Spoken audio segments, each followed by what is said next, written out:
ছবির মতো দেখতে সুন্দর একটা গ্রামে বাস করত একটা দুঃখী মেয়ে। তার মা বাবা কেউ ছিল না, ছিল শুধু একটা সৎ মা। সে তার দুঃখ ভোলার জন্য পশু পাখির সাথে খেলাধুলা করত আর প্রকৃতির মাঝে থাকতে তার খুব ভালো লাগতো। সৎ মা তাকে দিয়ে বাসার সব কাজকর্ম করাতো, তবু সে হাসি মুখে সব করে দিত, একটু মনে দুঃখ নিত না।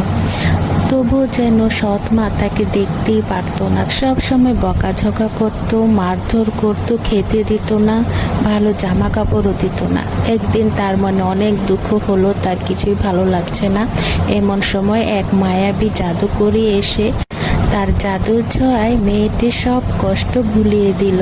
সে নতুন জামা আর খাবার দাবার পেয়ে খুব খুশি, এত খুশি সে আগে কখনোই হয়নি।